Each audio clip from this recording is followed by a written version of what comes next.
अस्सलाम वालेकुम नाज़रीन इकराम, उम्मीद है आप सब खैरियत से होंगे। नाज़रीन इकराम, आपका मेरे इस वीडियो को देखने के लिए बहुत ज़्यादा दिल से शुक्रिया। नाज़रीन इकराम, क्या आपको कभी किसी ने बारिश या तूफान के वक्त खुले में या पेड़ के नीचे जाने से मना किया है? अगर हाँ तो कमेंट में ज़रूर बताइएगा।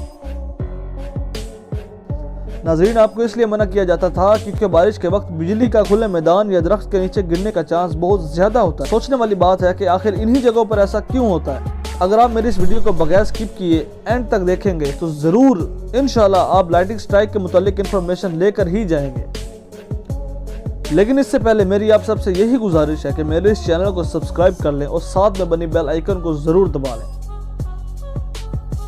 नाज़रीन, सबसे पहले आपको इस बात का पता होना चाहिए कि ये बिजली आखिर बनती कैसे है। नाज़रीन इकराम, बादलों में दो किस्म के पार्टिकल्स होते हैं, एक पॉजिटिव और दूसरा नेगेटिव। जब ये दोनों पार्टिकल्स साइड्स पर हो जाते हैं, पॉजिटिव पार्टिकल्स एक साइड पर और नेगेटिव पार्टिकल्स एक साइड पर, और जब ये अलग हो जाते हैं तो इनकी सेपरेशन से पैदा होती है एक इलेक्ट्रिक फील्ड। अब आपको इस बात का भी पता होना चाहिए, opposite particles always attract each other, यानी नेगेटिव और पॉजिटिव पार्टिकल्स हमेशा एक दूसरे की तरफ खींचे चले जाते हैं। और जैसे ही पॉजिटिव और नेगेटिव पार्टिकल्स मिलते हैं तो लाइटिंग यानी बिजली पैदा होती है, और बिजली पैदा होने के बाद ये दोनों पार्टिकल्स नॉर्मलाइज हो जाते हैं। मगर इस सारे प्रोसेस में लाइटनिंग सिर्फ बादल के अंदर ही रहती है।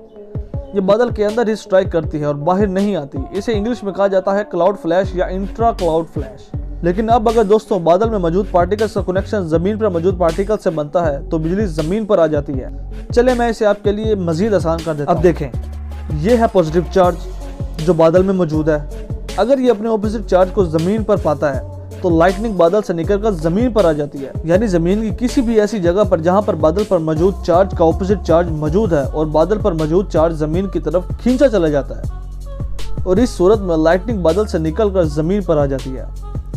दोस्तों, ये प्रोसेस बहुत ही ज्यादा डेंजरस होता है, यानी बिजली 2,70,000 मीटर पर आवर की स्पीड से ट्रैवल करती है, और जिस ट्रैक से बिजली ट्रैवल करती है उसका टेम्परेचर इंस्टेंट इंक्रीज हो जाता है, सूरज से 6 गुना ज्यादा हो जाता है। इसका टेम्परेचर अप्रोक्सीमेटली 30,000 हो जाता है, और जिस ट्रैक से ये बिजली ट्रैवल करती है उसका साइज सिर्फ 2 से 3 सेंटीमीटर होता है। तो दोस्तों, अब सोचने वाली बात तो ये है कि अगर ये बिजली किसी इंसान पर गिरे तो उसका क्या बनेगा। नाज़रीन इकराम, सुनिए, हमारा जिस्म एक बहुत ही अच्छा इलेक्ट्रिसिटी कंडक्टर है।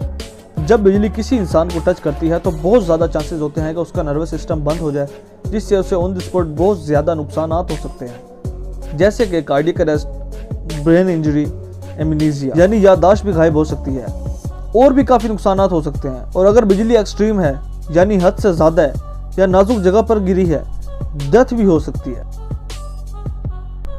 दोस्तों, लास्ट में आता है कि अब हम बिजली से बच कैसे सकते हैं। दोस्तों, जैसा कि आपको पीछे पता चल गया होगा कि बिजली दरख्त और खुले मैदान पर ही ज्यादा गिरती है, इसलिए आपको कभी भी दरख्त के नीचे नहीं जाना चाहिए। कोशिश करनी चाहिए कि सॉलिड छत के नीचे ही खड़ा होना चाहिए, या आप किसी कार के अंदर भी छुप सकते हैं।